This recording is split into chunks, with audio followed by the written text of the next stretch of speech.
In this Space D and D adventure, Flem says hi. I'm Flem. The doctor misses his hands. I miss my hands. And the DM makes a confession. I'm the most inexperienced DM. Here we go. So hold on, because gravity sucks, blocking your hole. Echoes in the void, that's how we roll. Here we go. Welcome to the very first episode of Gravity Sucks. I'm Dale. I'm going to try to DM this. We have Sherry, Chris, Tim, Russell, who are going to breathe some life into this space D&D campaign. And we're just going to go ahead and jump right in. This was not what you expected. You're not exactly sure what you did expect when you signed up to be on a crew for Praxis. But perhaps if you had read the terms and conditions instead of just scrolling to the bottom and hitting accept, these past few weeks would have been a little bit less of a shock. But there's really no familiar normal anymore. There's no standard because, as you know, every colony world does things their own way. But every colony needs things shipped. So that makes Praxis the only normal part of the universe. Transportation of cargo is vital, and that takes people like you. You know that you will be seen differently once you wear that Praxis suit. Some see that logo and they envision maybe a heroic mailman who's bravely crossing the galaxy, but others may see it as a symbol of the tax man with his greedy hands stretched out. But regardless, each of you have your own reasons for signing up. Now here, near the end of your training, you are rejoining your awareness. You're coming out of a slightly drug-induced sleep, which seems to happen frequently with these Praxis training sessions. And you are met first with the scent of worn leather. As you open your eyes, you realize you are in a spherical room, like a near-perfect ball with a flat floor on one side. There's really no down in space, but this room seems to be spinning slightly. And against your back is the leather seat that you are smelling. And the room spinning just ever so slightly to kind of keep you comfortably seated against that pad. You're not really sure what the room was used for originally. It looks like it's been through a few cycles of adaptive reuse, a little bit of wear, like everything else that you've interacted with in space. But in the sphere, there's kind of like ribs of structure, and in between each rib of structure is glass. And as the sphere spins, you catch a glimpse of one very close star and the moon. And it's not a foreign moon, it is Earth's moon. You're pretty sure of that, which makes sense because Praxis's headquarters is on the moon. About the time you fully regain consciousness, a hatch and the flat part of the floor opens up, and in it comes a robot, the torso of a robot, and he kind of fills the whole hatch as he seals it off, and he's kind of anchored there to the floor with his two little hands, and he's wearing like a suede jacket, kind of button-up type, all prim and proper. And he starts to look around to each of you with a slight judgmental gaze as he kind of scans you up and down while you're just kind of half floating against this leather pad. Good morning. Please be seated. Stand up. Wait. There's a bit of wires crackling. Busy sounds are coming from unknown locations. He seems to be processing each of you, and there is a lag as he buffers. Now, let's get started. What quadrant of the known galaxies are each of you from? Me? Yes, you. You would see this blue blob kind of like slither his way up, just kind of like jelly and jiggle his way. And as he does, his form would kind of resemble just a amorphous blob of a rough humanoid shape. Well, I hail from Earth. Earth, really? Yeah, You're rather weird for an Earthling. I was an accident. Well, that's very apparent. And you? The robot's head spins and turns to bear down on Taja and looks intently at your outfit. What does he see? He sees a stocky, kind of greenish tan skin with what looks to be tattoos up her arms. A heavy build girl, and she looks at him and just kind of in disbelief because she hasn't seen people like this before. She hasn't ever experienced, she'd never been off planet before. So she looks around and with trepidation and just tries to speak as softly as she could. Well, I've never actually been outside of my own planet before, and I don't even know what quadrant I'm from. I'm feeling really out of place, and I maybe I'm still groggy. Maybe I'm still asleep. Is this a dream? Maybe. And when you wake up, feel free to answer the question again. And you, sir? My name is Calder Vance. Your first impression looking at Calder, he's the typical outlaw, long flowing leather coat that looks like it's seen better days. You can tell he's pretty firm build, very active type individual, but he tends to try to hide his movements a little bit. He looks back and says, I'm from the outer rim. I come from a planet called Kolbar. I like to process things for those that pay for it. Make my way one day at a time. Right. Upstanding individual. I can tell you like to follow all the rules. Of course. Rules are first. As long as it makes a couple dollars for somebody important like me. Right. Always take care of yourself, but don't forget the team. Yes. So, question 2. What exactly makes each of you think you can pilot a spaceship? Well, I have to pilot? What exactly are you? Are you transparent? A little. You would see him kind of like stretch and like thin himself out as he pulls his side to like look at it as a sheet. And it is a blue, like a light blue, transparent ooze. And he releases and it just kind of jiggles all through his body. Well, and you would see what would be a face is just smooth. Well, I guess made of jello. I've got a question. How does your character make sounds, or will we find out later? They escape out of like air holes. Yes. So all inside of him, you would see kind of like bubbles, Okay. kind of like moving, and inside you see there is a gemstone that just slowly kind of like pulses its way to the ends of his extremities and then goes back up and then back up to his head and then just kind of floats just freely throughout his whole body. And as he moves, you see the gemstone kind of shift in shape around him. And the only thing that he wears is a bandolier type bag with pouches across it and a large orifice on the back. Well, I mean, like I said, I'm made of jello. Jello. Yes. That could be dangerous for missions. You realize, when your crew gets hungry, they could eat you. Oh, I wouldn't recommend that. Yeah, I wouldn't recommend that at all. I apologize. Oh, well, I mean, people tried to eat me once, and they're not here anymore.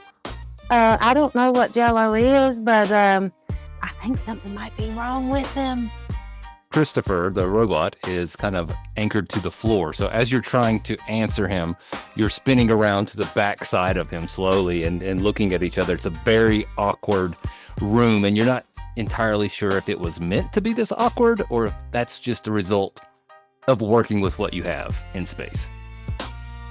You dark and mysterious, how do you feel about being a ship's pilot? I'm pretty sure I've driven and commandeered a few vessels, navigated plenty of locations for various groups that are unnamed. one new one or two probably won't be that difficult for me. I hope. Well, this is interesting. This leads me to my third question. You're about to die. I mean, I thought you were about to die. I mean, have you ever faced death? No. Usually pretty good in most situations. It's hard to pin me down. I get out easy. I hit hard. I just like to say that we don't like to die where I'm from. It's not a good thing. We try to avoid it at all costs. Yes, this is good for the company. Too many deaths mean, shipments get behind and you don't want to lose Praxis money. No. As you guys are continually getting more and more uncomfortable with these lines of questionings and starting to doubt the doctor's credentials with his questions, you start to see a few electronic sparks coming out from underneath his little suede jacket as he kind of twitches a little bit. All of a sudden, the twitches get a little more violent. The sparks start shooting out from under the collar. His eye, he has one kind of big eye space screen, goes red. And there's almost an explosion under the jacket. And one arm shoots off over to the left and the other arm busts free and shoots off over to the right as if they were like moving on their own accord. And the lights dim and there's almost a red warning light that starts flashing. And I'm going to need everybody to roll an initiative, including the doctor. 18. 17. 10. 16. Wait, 16. All right. I'm going to share my screen. So this is only the bottom half of the sphere that you guys are in that keeps slowly spinning around. You can each see your character up against the leather seat. And in the middle here is Dr. Linus Quaid, who has been drilling you guys for the past few minutes, and his little hands that have shot off to each side. You're not exactly sure what these hands are doing, but they are very busy at an electrical panel. And you start to hear a slight hiss of gas, just kind of tss. And then you're also aware that the spin that was very calm is starting to accelerate a little bit. Russell, start us off. Are we supposed to hit him? Your scores are exceptional across the board. Now I must kill you. Yeah, we'll go do the dude on the floor. Okay, you want to run up on him? Because he's 30 feet away. I have 40 feet of movement. I'm going to smash him. All right. Let me get you down to the floor. As Flim moves, he kind of like balls up a little bit, and you just see his form kind of spill out of the seat and splat onto the ground as he begins to kind of like take a wheel form as he dashes us real quick up. And then you see a giant, it's like a bulb kind of pulls out of him, and a giant bowling ball shaped sphere at the end of it starts to spark and writhe with electricity. And he's going to say, "Hey, stop that!" And you're just going to smash it down on top of him. Nice. Now, do you clean the floor while you roll around, or are you like leaving residue? I think that at this point he's like got a good enough control of it that like you might see like a grease mark at times, but he tries to keep himself pretty well together. Gotcha. And that is going to be a 23 to hit. Oh, absolutely. Okay. And then he is going to take 3 points of lightning damage. Lightning damage. Okay. So the little hand that is severed at the shoulder is down there very meticulously doing something. And you come down with this big ball of a fist and sparks start shooting through it, and it twitches for a second, but then it ignores you and goes right back to what it's doing. I am going to go ahead and say, "I said stop it!" And I'm going to go ahead and burn a key point. That's right, I'm a monk. And I am going to do a flurry of blows. Oh, dang. You just see like 2 additional like small fists just kind of jettison one after another out of his chest, and like a quick pop pop. And one of them goes a little wide and stretches and smacks into like the back of the panel. And while the other one takes and makes a good contact right in the elbow as he takes 3 bludgeoning damage. 3 more. Okay, awesome. That was rather disgusting. Inadequate. Inadequate. Does not meet sanitary standards. That's rude. Taja, it is your turn. So is the center man operational at all? Roll Not an next to the robot. investigation check, which you are disadvantaged on for some reason that you don't know why. 6 and a 7. You have no clue. His red light is still on, but you, other than him continuing to speak, you don't know if he can move. Taj is going to go over to the in the Gotcha. electrical box, just grab and try to pull it out. That's gonna be. Give me a strength. 12 and I got a +1. As you go to pull it away, you feel like you're gonna be successful and pull it out, but then one of the hands kind of hooks back onto the wires and just robotically hydraulics itself back over and kind of wedges itself down in the panel even more than it was before. Well, this stubborn thing just don't want to let go. If it can't get it out, maybe I can push it in. Can she try to kick it into the box, into the panel? Absolutely. Do one of your unarmed to strike. 16. Okay, so you crush down on it and you do 2 damage to it, and so it kind of and then next is Dr. Linus Quaid there in the middle. I really think all of you need some kind of medication to get over what you're going through right now. Let me see what I've got here. I fire a syringe At who? at Taj. 12. What's your AC there, Taja? Oh, 14. I thought it was 14. Chris, where does this syringe shoot out of? I think there's several round ports on either side of my body that you'll just see lower and then just start shooting syringes out of either side. So, zipping past you, Taja, while you're standing there thinking that the robot in the middle of the room was kind of helpless, a needle whizzes right by your ear and sticks into the metal wall. Now, why'd you go and do a thing like that for? I believe you need medical attention. Well, kind sir, now what would you like me to do with your hand that my boot shoved into the wall? We should always give it back.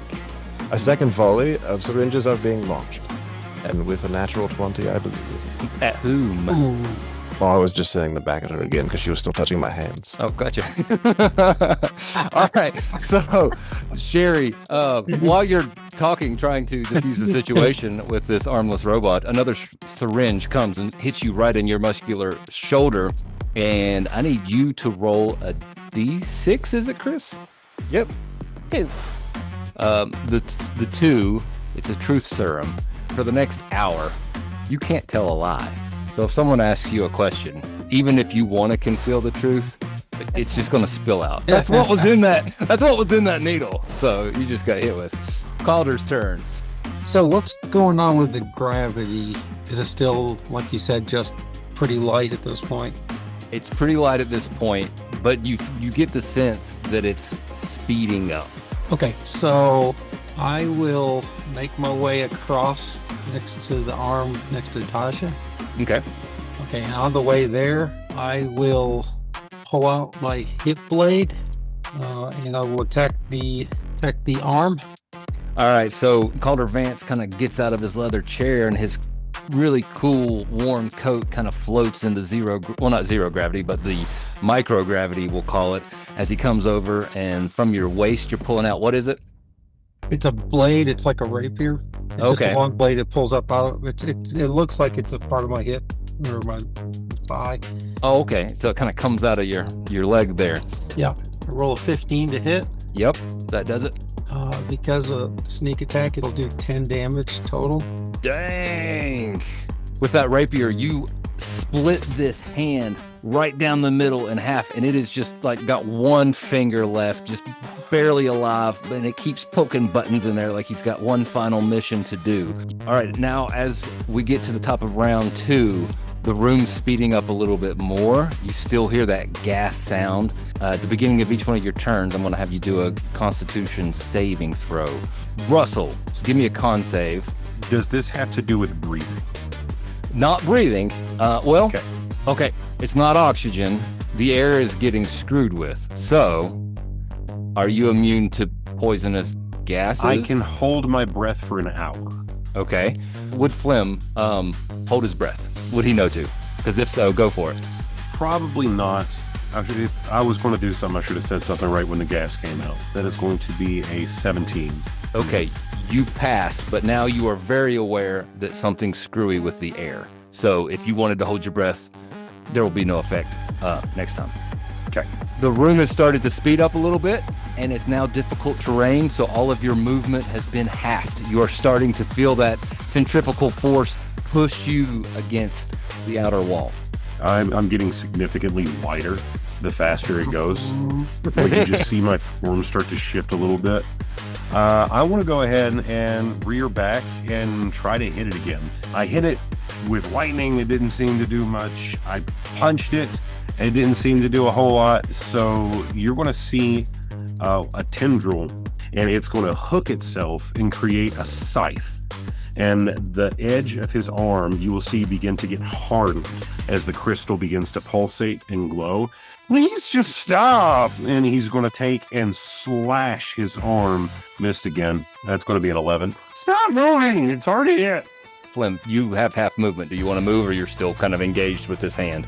I'm gonna try to plant my feet and get this guy. Gotcha. So I'm gonna stick where I'm at. Awesome.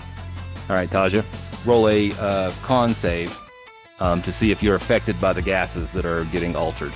12. You pass. Barely. There. But you do have, Disappointment. your movement is halved. So go ahead. Okay. He struck first with the truth darts, and I may not want to answer any more questions. She's going to reach behind her and pull out her plasma striker. Roll to hit. 17. Christopher, does that hit? It does. How do you feel about uploads? Well, to be honest, I haven't had that much experience with the uploads. Would you eat one? I don't eat anything that I don't have a mama. Describe your plasma, what'd you call it? Well, plasma striker. So what it is, it's a small collapsible bow, the main part of the bow. And when you pop it open and extend it, then a laser piece comes down to make the string, and it automatically arms itself with the plasma arrow. Nice. All right, so you drill this armless doctor right dead center of his sternum with one of these plasma darts. Roll for damage. 6. It definitely leaves a nice smoldering little hole and an extra button spot for his little cardigan vest. What? You inadequate. You're beyond exceptional, but He continues to shoot sparks out of his shoulders and his neck hole and the new hole that you've given him right here in his sternum. do I still have any fingers? Your fingers are elsewhere. I miss my hands. Instead, I'm going to display my splendorous, I can't think of the words, vending ability to send out pill poppers everywhere. Oh, God. Who are you targeting? I guess Calder, since he is the one that just sliced one of my beautiful hands in half. 19. That hits. 4. Bludgeoning. Take that. A nice dose of penicillin to get you out of here. Just breathe in deep with that gas, Calder, please. I had such high hopes for you. You're mean. And where does it hit? Where does it hit me and all that? I was looking for your eyes, but I probably just got your dark exterior. Okay. And then I will turn and notice this blob is fiddling with my other parts, and I will once again fire a syringe. I like to imagine that it's like Indiana Jones, you know, like when the wall like opens up and just lots of darts just start shooting out. All right. A 13 to hit.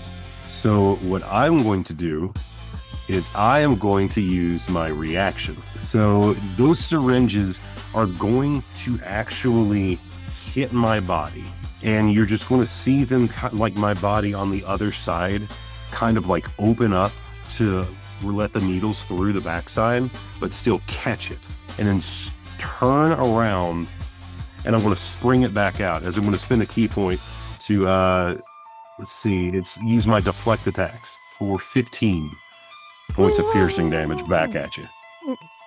Well, It's inadequate. I'm quite adequate. I do not accept. The needle left Dr. Linus at 1 speed, and then it returned about 5 times faster than you shot it out, and it embeds completely into his circuitry. That was awesome, Russell.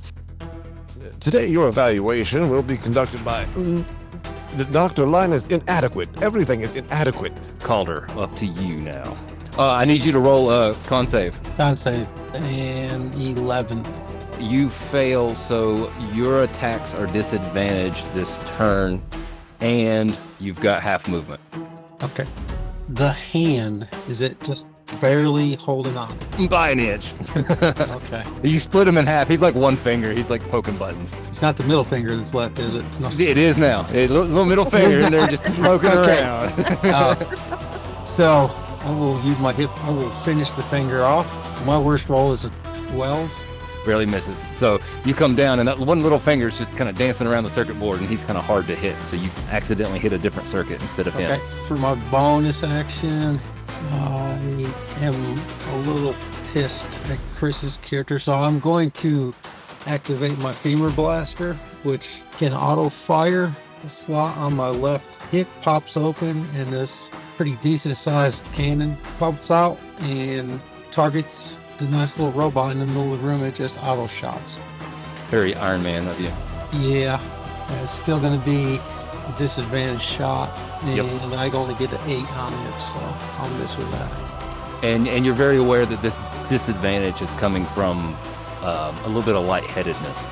Kind of whatever's going on with the atmosphere in this room is starting to be hard to shake off. Flim, I'm going to need you to do a dex and con save, but forget the con if you're going to hold your breath. 19. Okay, yeah, so you pass.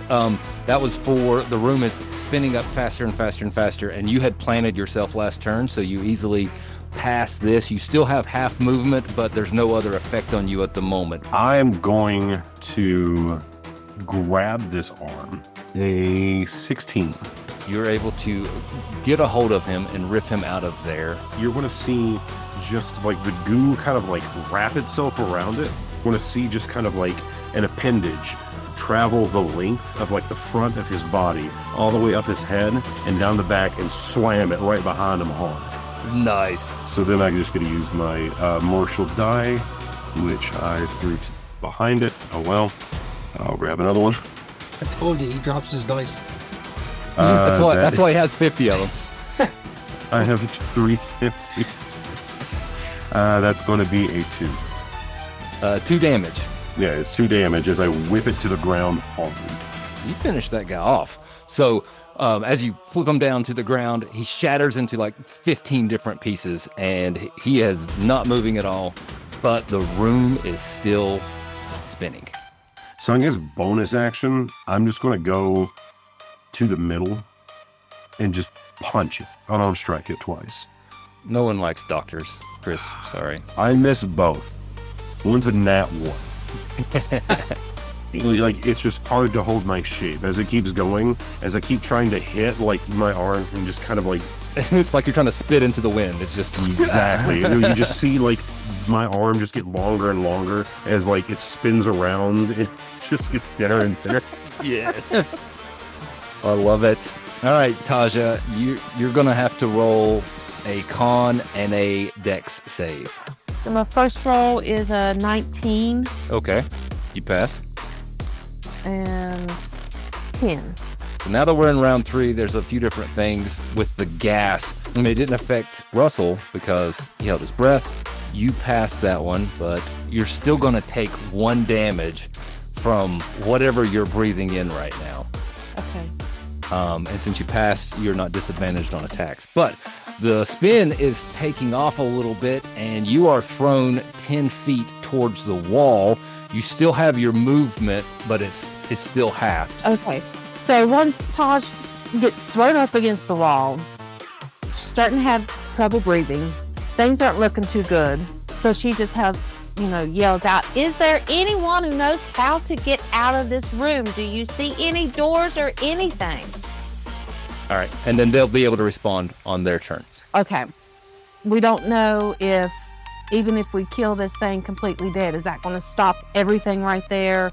Is it going to continue to deteriorate? All valid. All valid. I will say that Flim got one hand destroyed. The hand next to you is probably one hit away from death. And the doctor in the middle is not looking so hot. So y'all put a hurting on them fairly quickly. We just make crap up as we go along. You know, that's all we're doing. That's fun. So she wants to pull out of her dagger with poison on it and throw. You're going to throw your dagger. Mm-hmm. I don't know if you've ever tried to throw something while spinning, but you had to intuitively aim away from him because it's going to want to move the way you're spinning, and you catch him in the side of the head. Pretty nice. I'm so sorry, sir. Your psychological evaluations have been approved. And he shorts out. Smoke oozing up out. And the only thing left moving in the room, other than the entire room, is the one little middle finger right next to you. So, Chris, you're done. You're out. That takes us to Calder. Round 3. I need you to roll a Dex and Con. Con, I got a 9. Yep. This air is getting you. You're disadvantaged on attacks, and you take 2 damage from this poisonous gas or whatever. For the Dex, I got a 7, but I also am really good at climbing, so keep that into account.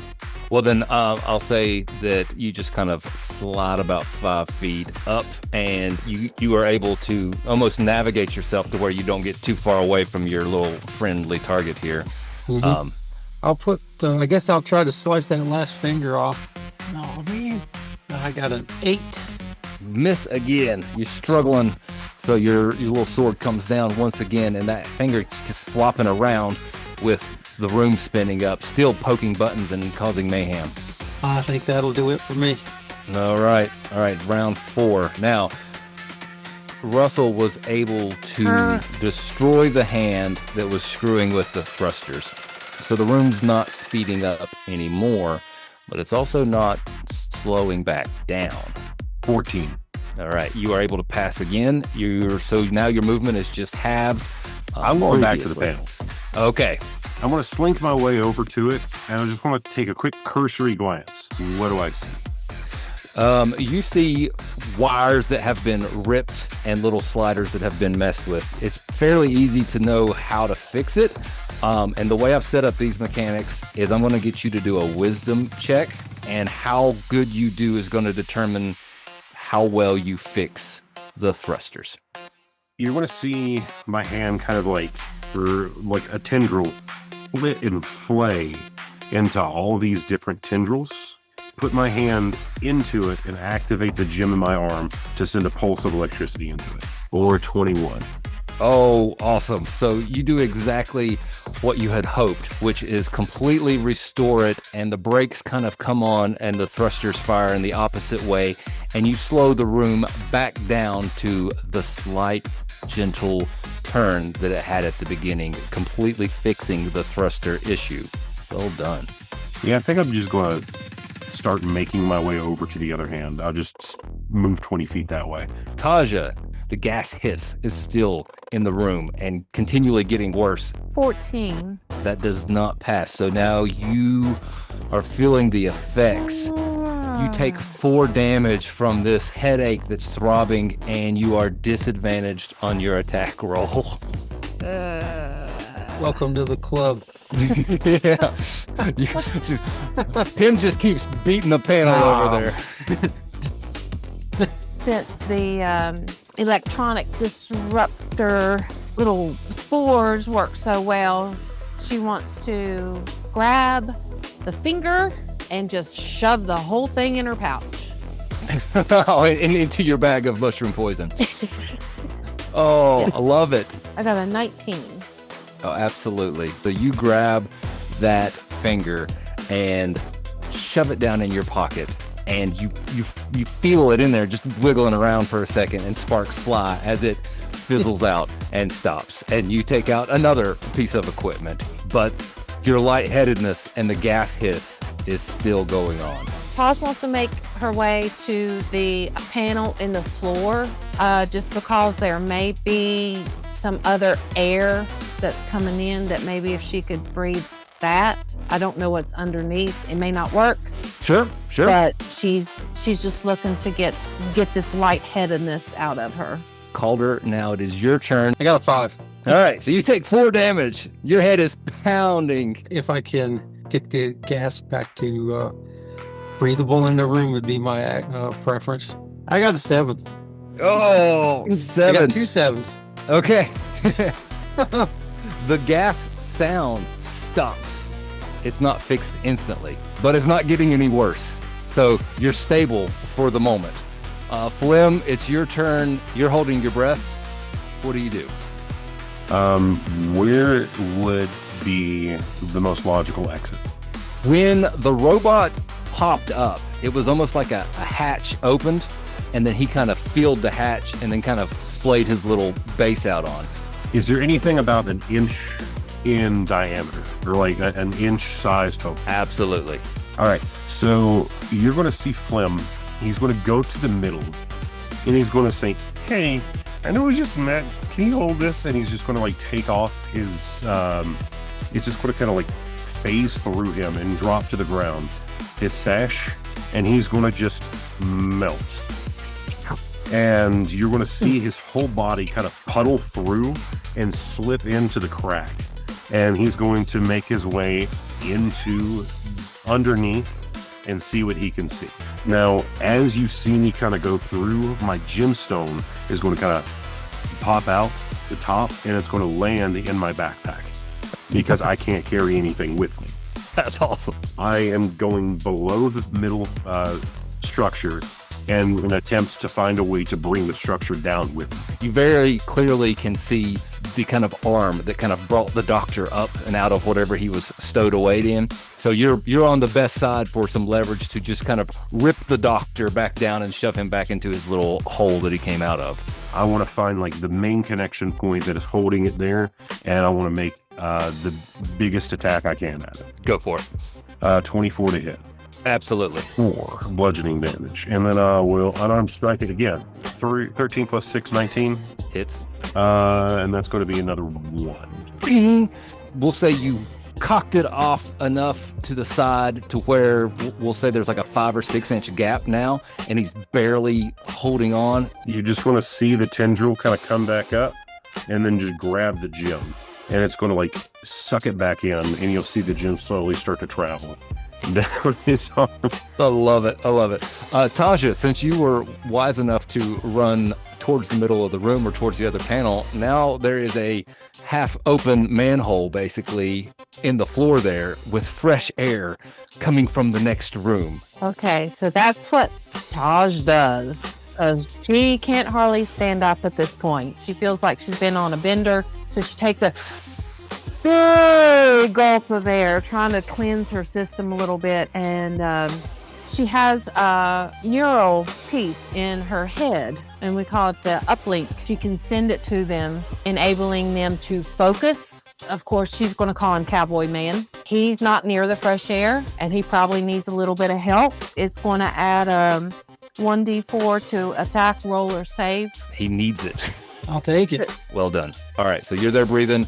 You send this neural connection back to Calder, who has had a rough little ride on the fair, and he's still over in the poisonous gas, so he's gonna have to do a con save, but you can add that d4 to it. God. I rolled a 1, so. So he's in a struggle. Where you fixed the problem last time, it didn't get fixed instantly, but you stopped it, and now it's slowly getting better. So you only take 2 damage from the poison as it's starting to dissipate a little bit on its own. I'll make my move over there. Can we try to topple him over? Sure. Yeah, if you want to drop your So- shoulder and run into him. And So I'm not good with strength, but I will help Taj on her next turn, if it's still in play. okay, all right, then that puts us back to Flim, who's underneath this thing. The free action, grab the gem, It travels into my arm and it starts to glow. I'm going to take, and my arm and fist is going to get even bigger, and I'm going to take and lay into it again.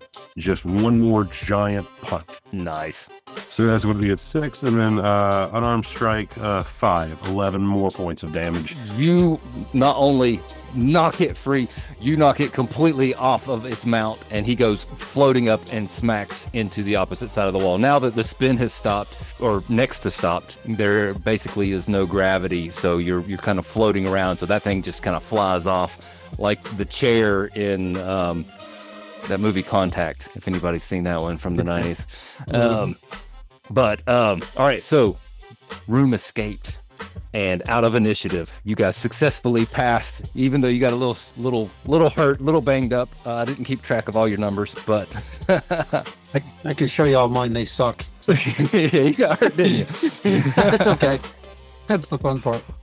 The two of you, Taj and Calder, are floating in this sphere, happy to be breathing fresh air. And Flim, you are on the other side of this hole. I'll let you guys take over. I'm going to grab my backpack and it's just going to slurp back onto my form. I pull out this big trash bag that I got, and I just make it into a bag, and I start breathing in and out of it, kind of thing. And try to blow it up as much as I'm enjoying it. So. Excuse me, Mr. Phlegm?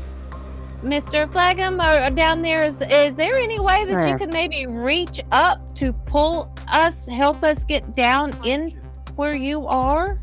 Yeah, I should be able to do that.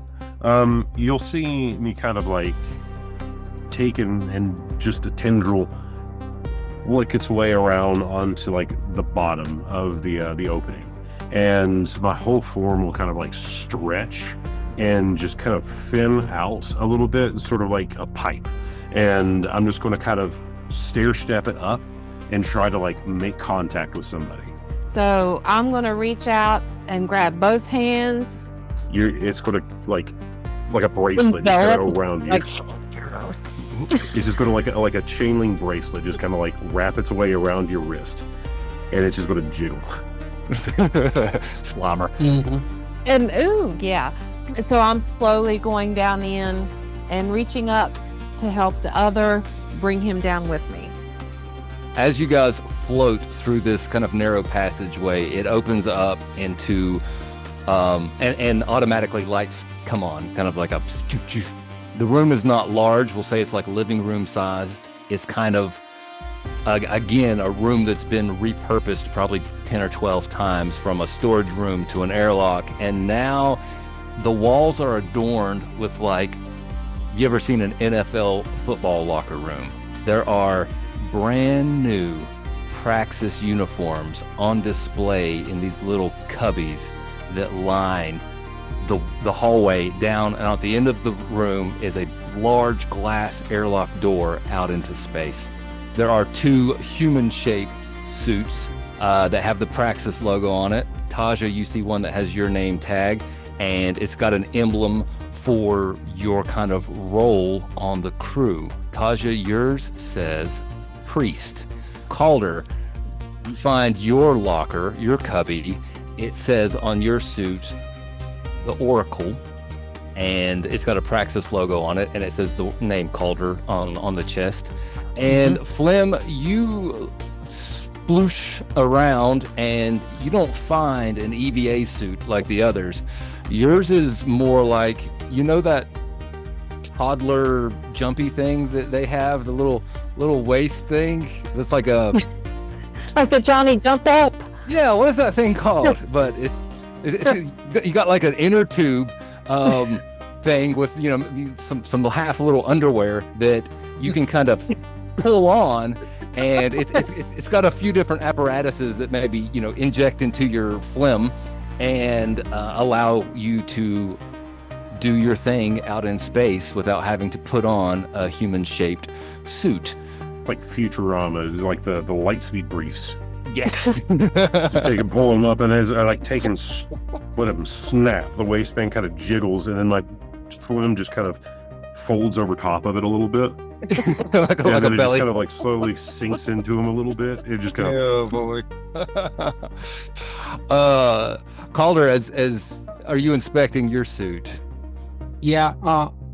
While I'm looking, are there other suits around that just have like people that didn't make it and all that, or is I'm just curious. No, there's just our just group? yours because this kind of whole final hoorah was just for Okay. your crew.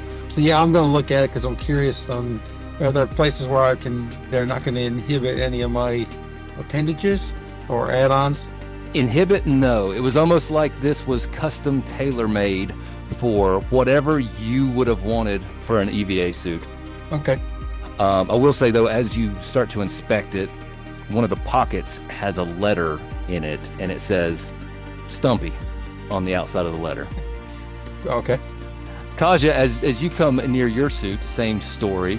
It's custom built to whatever Taja would have asked for going out into space. And then you kind of pull it off of this well-lit locker cubby, and behind it flops out a robot hand, very similar to the robot hands you've just been battling for the past 15 minutes.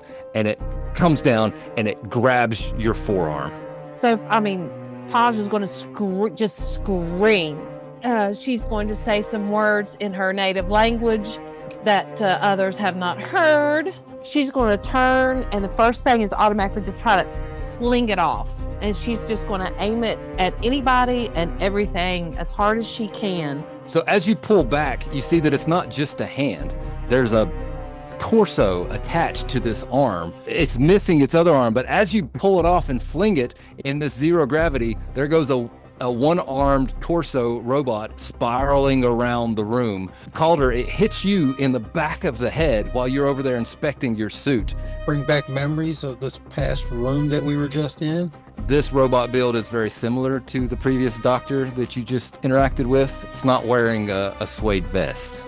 I'll be so brave as to connect to him and power him up.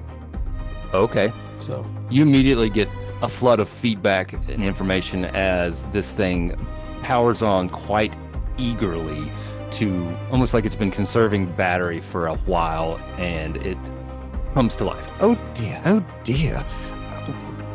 Well, this is odd. I don't have legs, but I feel like I have one right now for some reason. Hello, hello, how are you?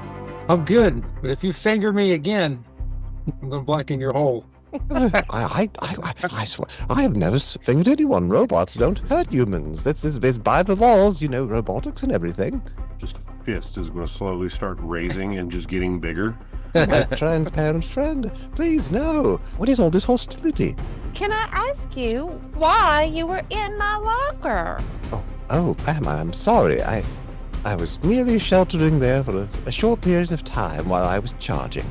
Well, I didn't notice any charger in there. You didn't seem to be hooked to anything. I never found a port, so I just turned myself off. What do we do now? I mean, we got hired. The previous robot said we were unsatisfactory, and then we beat him up. He's dead now. And you're just going to see me kind of slink up and just a tendril go up and grab like part of the old robot arm. Here. Well, I am missing one of those. If you would like to give it to me. I kind of shake it, and the whole thing just kind of, and you see bits falling out of it. You can keep that for yourself. I will find a full appendage when I find one. That's actually why I'm here. I was searching about trying to find spare parts. Well, there's a lot of spare parts up there. I don't know if they're any good anymore. You need legs? You have a nice one, sir. Can't have mine. We'll keep our eyes out. As long as you play nice, we'll tolerate you. Is there a reason you're connected to my port? I want to make sure that you had enough power to power back on.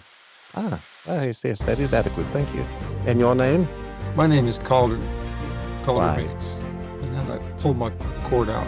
I'm Flem. Nice to meet you. Yes. Interesting. I've never met a mucus. I'm made of jello, technically. That was an accident in the lab. This guy, Phil, just threw his lunch in right in the wrong fridge. And then I came out. Right. And you, miss?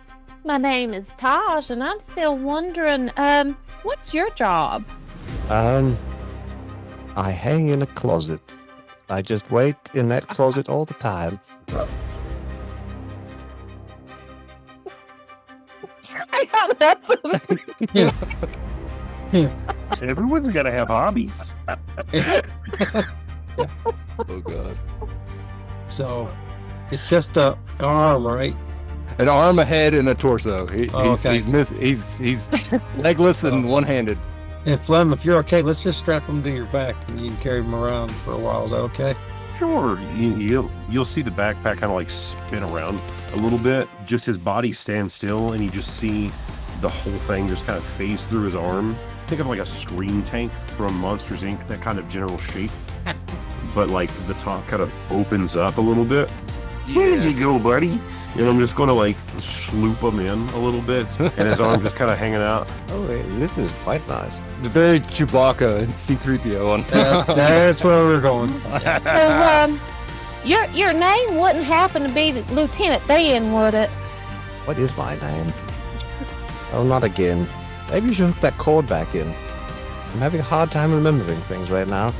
At that moment, the glass door out into space frosts over, and two projectors kind of project. It almost looks like the face is out in space, but you see a giant face, and you instantly recognize it as the president of Praxis. Congratulations! You have proven your worth as both an individual and a crew. Praxis will be honored to have you serve as the lifeline that ties society together, while also allowing humanity to reach for the stars.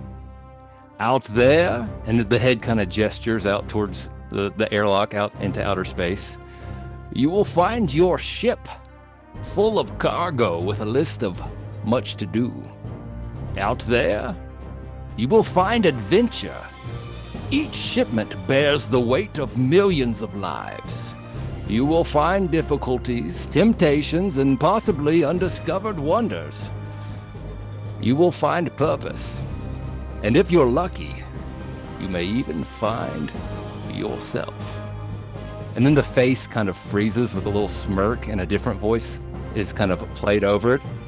Praxis is not liable for any injuries that may occur. All cargo is the sole property of the Praxis Corporation. No unauthorized items are permitted to be transported. Failure to fulfill any portion of your contract may result in penalties, fees, or even incarceration. And then the projection vanishes, and you see the black void of outer space beckoning you. Are we going somewhere? I'm going on an adventure! As you are in this room, I assume you guys are putting on your EVA suits, kind of floating around in zero gravity. It's kind of hard to get dressed because every movement you make kind of sends you tumbling, but you awkwardly all get your EVA suits on. Flem's is a little easier to put on with his little big boy pull-ups. Well, I just kind of go over top of it. It just kind of sloops into me, and then my form just kind of shrinks in to make it fit. And if you would like to, you can cycle the airlock and feel the pressure slowly leave this room. Y'all stop me if there's anything else you want to do. But we'll say it takes a few minutes for the equalization, and then the doors open, and you can just kind of kick off. And you may have done it several times before, but floating out into the nothingness below you, above you, to the left and right is disorienting beyond words. You feel like you're going to fall forever, but there's no direction that says you're falling that way. You glance over to your left and you see the backside of Earth's moon and the sun off in the distance, and quite far away, the Earth itself. Some of you, this may be your first time seeing the Earth. And then over the comms in your headset, you hear a new voice. Guys, congratulations on graduating kindergarten. That's wonderful. But can you guys get over here? I think I'm about to be attacked. And then the radio comms go out. And that's where we're going to take a break. We we got the right stuff, right skills locked in. Shipping that cargo where the stars get thin. Praxis Corporation on the